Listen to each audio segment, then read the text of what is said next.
آج قصہ JNU کا۔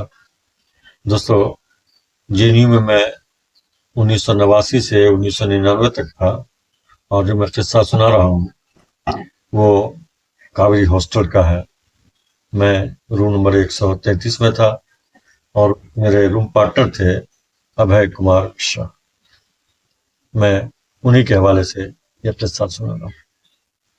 آج کل وہ کئی پروفیسر ہیں، شاید بنارس ہندو یونیورسٹی میں۔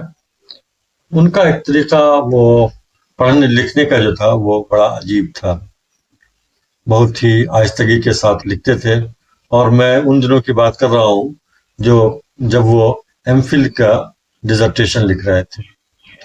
ہوا یوں کہ وہ صبح سویرے تو جگتے تھے، لیکن پڑھائی کا کام تقریباً 11 بجے شروع کرتے تھے، خاص طور سے لکھنے کا۔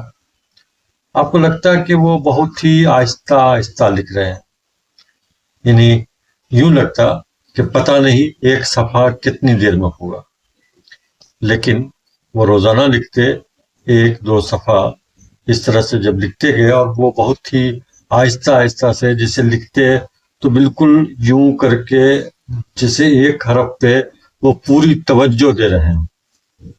اور لکھتے لکھتے میں نے دیکھا کہ تھوڑے ہی دنوں میں وہ ورق پر ورق جب رکھتے گئے تو اس کی اونچائی لگاتار بڑھتی گئی۔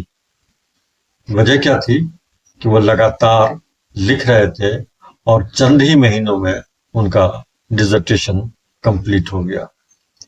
یہ بات میں اس لیے کر رہا ہوں کہ ایک دن پہلے میں نے آپ سے بات کی تھی اس ایٹمک ہیبٹ کی، اور ایٹمک ہیبٹ میں اسی بات کو کہا گیا کہ آپ شروع کیجئے اور اس کو لگاتار کیجئے۔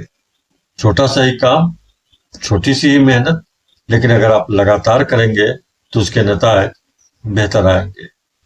اسفل لین پر ایک مرتبہ پھر آنے کے لیے آپ کا بہت بہت شکریہ۔ خدا حافظ۔